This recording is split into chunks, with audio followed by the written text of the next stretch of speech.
Okay guys, and good evening and welcome to my next video on airbrushes. This one's about the full strip down. So the last video I did, we basically changed the colour. We just did a very quick clean up just to change colour. So we've been using the airbrush. All we do, this is at the end of the day, take your kitchen rolls, have a quick wipe round in the bowl, get rid of any surplus, and then just have a quick blast out. So put some clean water in and then blast through on the airbrush. Now just getting clean water through it because I've already cleaned this one, but you'd wait until the paint residue had gone. Once you've done that, if there is a blockage on this particular one as well, this is a dual action gravity feed airbrush. Okay, so it's gravity feed. You've got a little bowl here that's full of the liquid, in this case water, but would be paint, and it's just the gravity pulling it down over the needle, okay, which has a Venturi effect. I've put a little animation to explain how these brushes work. The dual action comes from, you push down on the trigger, I don't know if you can hear that, but that's the air coming out, and you pull back and it pulls back this needle and it forms a Venturi in the nozzle here which draws the paint down. This is gravity fed, it's drawn past the needle and out sprays all your paint. So it's dual action. If I press down harder I get more air, and if I pull back further I get more paint. So when you're using these, if you want a really thin line you push down and pull back a little bit. If you want a really wide line, pull down all the way and push. With these ones as well, this is a relatively cheap airbrush I got off eBay for about £20. With these ones as well, what's really worthwhile is buying the extra valve here, which I'll show you a little bit later on. So we've done that, we've blasted this out, we've got nice clean water coming out there. There's no residue, no paint residue at all. We're now going to tip out the water into the dirty cup.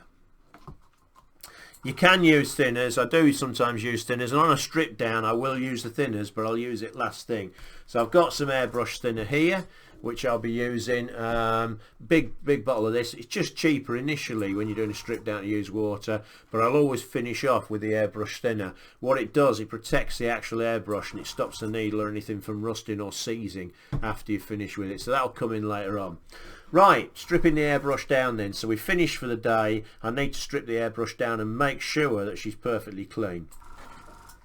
Just turn the air generator off a second because it's a bit annoying with that buzzing all the time. So what we've got here, I've got a very basic airbrush here, like I say, a relatively cheap one. It's unbranded from, I bought this off eBay for about £20, and I've also got my Badger there, which is obviously fully branded. These are about £100 to buy, these particular Badgers. Very, very thin detailed line, lovely airbrushes to use, but I say £100, £20.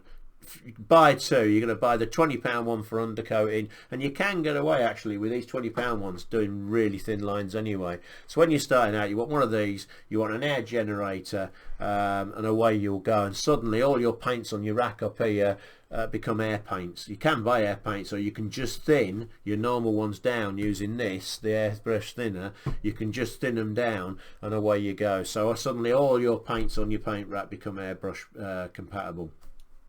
Okay, so I bought the airbrush. The other important thing to buy is this little unit here. Okay, it's a little valve unit. It's about £5 off eBay, and what it does, if I turn my air back on, okay, I've got the air running, I can turn it off there. I can actually alter the air without going anywhere near the air generator. You can hear the air generator shutting off there because the air can't pass that valve. I now want to change this and go for a more detailed airbrush. All I have to do is pull that back. It's a little bayonet connector, we call it. Just pulls back on the collar. The airbrush comes off on that valve. Next airbrush on.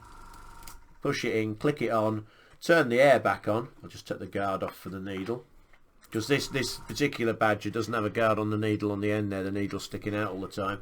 Turn the air back on, and away we go. The Badger's now running. Okay, decide I want to go back away from the Badger. Turn the Badger off there, bleed the air out, pull the collar down, put the Badger to one side to be cleaned obviously, and then put this back on again. So that's basically the operation of the airbrush. Right, cleaning then. So what we're going to do is we're going to do a base strip down for cleaning. Clean the bowl out, bit of tissue. We've run some air through it, just some air and water through it to clean out past the needle. But this is the end of the day now. So I've done the base cleaner I did in the other video. all the paint's out and it's running clear. If I just put that to one side, there's a very good chance when I pick it up in the future the needle will have corrosion on it, and it may even be stuck. So what we're going to do is take it a little bit further and do a strip down. This is a base strip down, not a full strip down. First thing we do, like I showed in the other video, we're going to retract the needle out of the way. So it's a thing that gets damaged in these. Pull the needle all the way back, and if you can see that on the video, needle's going back there. I'll just wiggle it a bit. Just try and get it into focus here. Okay, so you pull the needle back until the needle's out of the bowl here. It's basically the needle sat here. Okay, if you're not sure, push it back forward, pull it back until you're sure it's out of the bowl area. When you've done that, you can secure that back down again. You can retract the needle all the way, but if I touch that trigger now, the trigger will actually pop out of the housing, and then I have to actually remove all these components here to put that trigger back in. It's an absolute pain. So when you've got your needle, which is just like a big knitting needle at the end of the day, when you've got it in, and what you do is put it in using your finger to adjust it, and you gently feel it in, never force it. It's coming down the shaft here and through. There's a little hole in the trigger system. It goes through there, and then as it comes forward it goes into the bowl, and there it is. Let me just get it so you can see it again, and it's sitting, you can just see it there, it's sitting in the bowl. Look, I'm going to retract it back till it's out of the bowl, and then what I do, I use this little knot on the end that locks that needle in place now. So that needle, no matter what I do with the trigger system, that needle can never advance back into the bowl itself. Right, cleaning the bowl out. So it's end of the day now. I'm going to clean the bowl out. The first thing I use is cotton bud. So get a cotton bud. A little bit of water. If you're feeling a bit flush, you could use the thinners at this point. A little bit of water, and what you need to do is really work forward into the bowl area. There's a hole there where the needle goes through. You really need to work forward into that hole and clean the whole bowl out. There's a bit of paint residue there just come out. Make sure you clean it and give it a really good scrub. Okay, it's important that the needle's out of the way here, because the last thing you want to do is to catch that needle and actually bend the needle tip. That's the quickest way of writing your airbrush off or needing to go and buy a new needle. Okay, so we've done that, nice and clean now. What we're going to do, a bit of clean water into the dirty water one. So straight away there, any residue, we haven't forced it down the airbrush, we've cleaned out the airbrush bowl, and we've actually rinsed it out forwards. Okay, next thing, we're going to actually undo the front of the airbrush, the actual working part. So the first thing on this particular one, we remove the very first nozzles. We take the first nozzle off and get rid of that to one side, and then what we do here is we actually take off the actual nozzle itself. So we remove that nozzle there. This is one that blocks. I don't know if you can see that on the video. I'll just move it around, try and get some light down there. It's actually full of paint. Okay, that one's full of paint and more or less blocked, and it's a very tiny hole at the end. Now again, if you're going to buy an airbrush for £6 or £7, buy a set of these tools. Okay, you get these are like the old pipe cleaners I used to call them. You get a set of these, all different diameters, all different diameter brushes, and then you get a set of these which are all different diameter wires. Okay, so to clear this one out, all we do, we take the wire and we just put the wire through, the smallest one through first. Just give it a clean round, do it on that side as well, and all I'm doing, I'm loosening off the paint. Okay, when you've done that, you can take the smallest brush and force that in that end as well. Okay, and if you look there, and if you can see, the actual brush is just poking out the end there, but what it's doing, it's loosening up all that paint inside, and what I can do is change the angle of it as I bring it round and just twizzle it around, and it actually loosens all of that paint, and there's a big loose piece of paint in there now that's ready to come out. Give it a tap, have a look at it, and we can actually see now that that's perfect. I think you see that, you can see the light coming through. That's perfectly clear now. So I'm going to use my cotton bud, wet cotton bud. I'm just going to give that a nice clean inside. There we go, absolutely pristine and shiny now, that is. No chance of that blocking, and the hole now you can see right through basically. So if I can get the camera right, you can see right, I don't know if you can see that, you can see right through, and you can see just how clean that is. Put that to one side. This nozzle here, again, just on the inside, just with a cotton bud. You can use a thinners, or you can, I mean, if you're using enamels, you'll be using thinners on this. But because this is acrylics, water's good enough at this point. The next thing we need to do is to remove the internal nozzle. Now the way these airbrushes work is you have, I don't think you see that if I turn it round, the sort of dark area there is where the air comes out. So when you press that trigger, the air shoots out from all of these dark areas. I'll just use the tool to show you. So it's all the areas in here, alright, just those sort of dark black areas there around the nozzle. The air rushes across the front of the nozzle. The needle itself, if I push the needle forward now, you'll see the needle itself comes out of the end of the nozzle there. Okay, and when that's locked into position, that's now shut. No paint can come down that hole. But when I turn it on and when I've got it operating, I pull the needle back, it allows paint to come out of that little tiny hole, which is what ends up getting blocked on the nozzle. The air rushes around the outside and it actually comes over the nozzle and it creates an area of low pressure which draws the paint down. That's how these airbrushes work. That's why they're gravity fed and dual action on the actual nozzle. So by pulling back I move that needle. It's just basically a needle gauge, and by pushing down I allow air to rush out of this hole here and across the front of the needle. So if I push down now with the needle in place and locked, you know, at the front there, no paint can come out. If I then pull the needle back, because there's an area of low pressure, it draws the paint out of the bowl. That's how these work. So I'm going to pull the needle back now out of the way again. Make sure she's safe. Remember, whenever you're retracting a needle, never bring it back past this point. Otherwise we end up having to strip down all this area here, which is a whole other video. Now inside your paintbrush, when you get it, your airbrush, you will get a little spanner. Okay, so you'll get a little spanner. It look very much like this.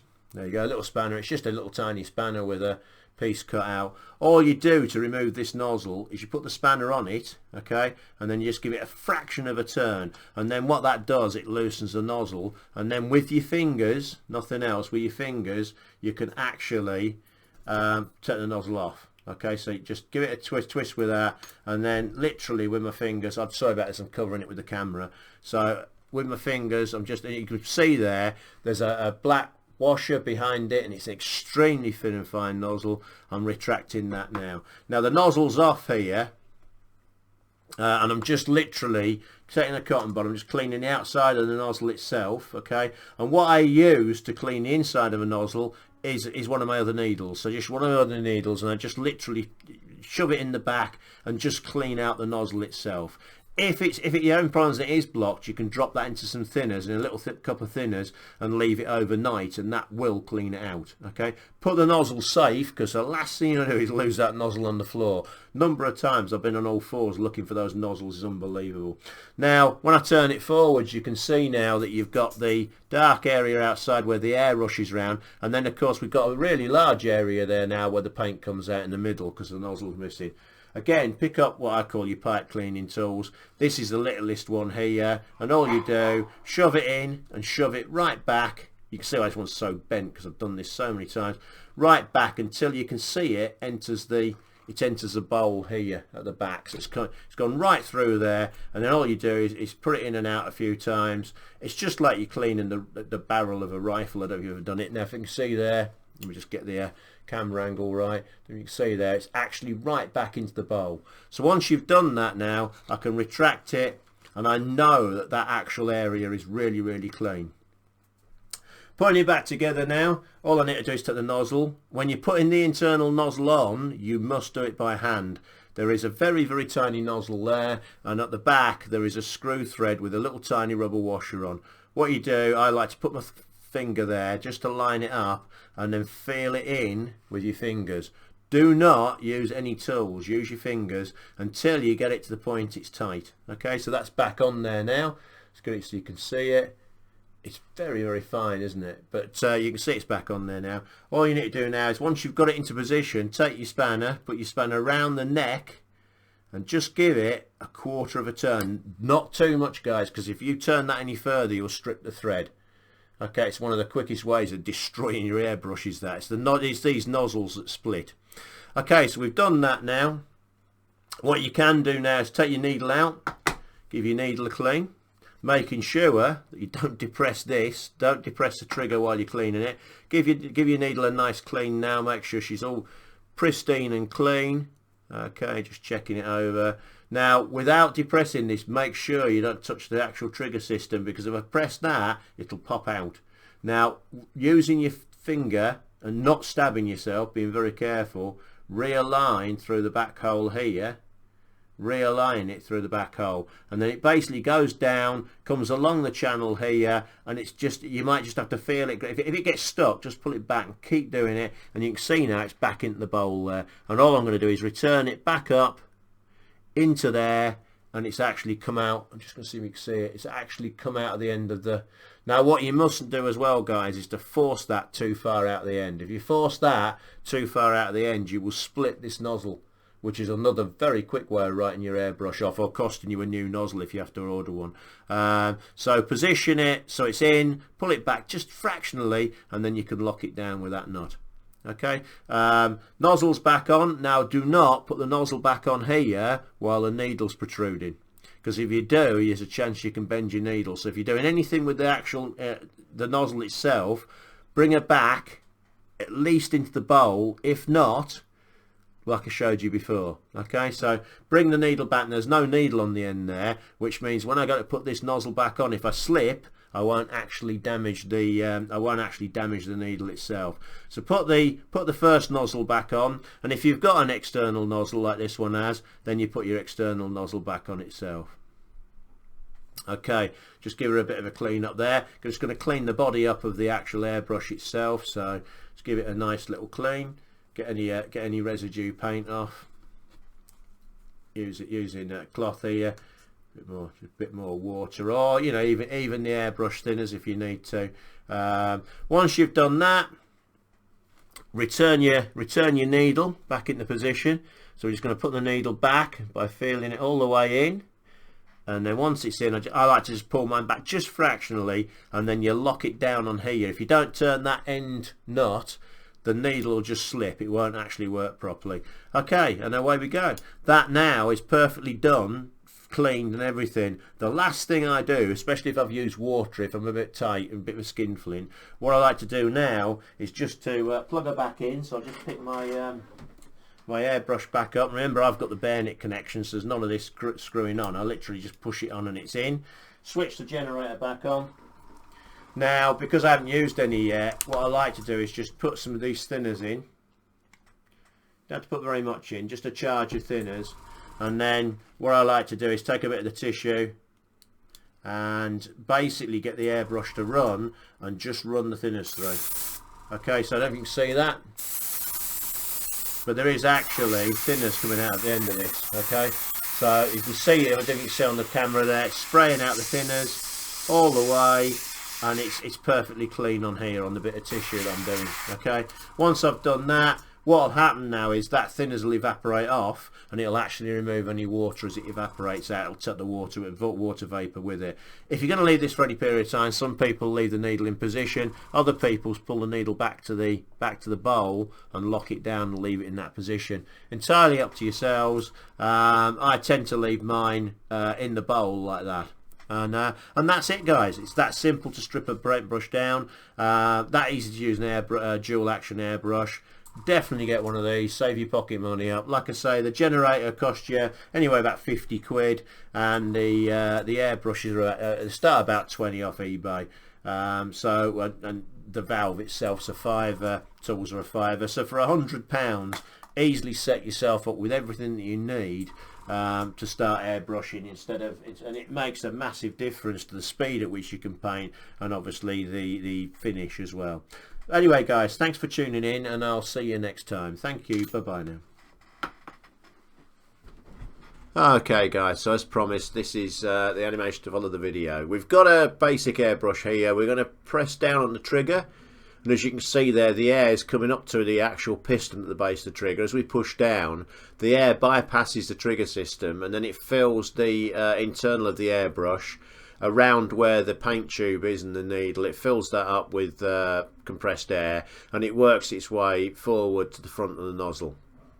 it basically gets to the front of the nozzle. Now the needle here is shut, so no paint can come out, because we've only pushed down, remember, we haven't actually pulled back. But what happens, the paint then rushes out the front of the needle. It creates a low pressure at the front of the needle. We pull back now on the trigger system. So we've pulled back on the trigger system. That's pulled the needle back, which has allowed the paint now to flow from the paint bowl along that little internal tube, and it's being drawn to where that area of low pressure is at the end of the needle. Once it gets there, it mixes in with the paint in very tiny droplets, and away you go. That's basically how an airbrush works. It dries really quick and gives a really even coat, because those small droplets obviously start drying the minute they leave the paintbrush. So that's how it works. I hope you've enjoyed today's video. Any comments, please leave them below, and I'll see you next time, guys. Take care. Bye bye now.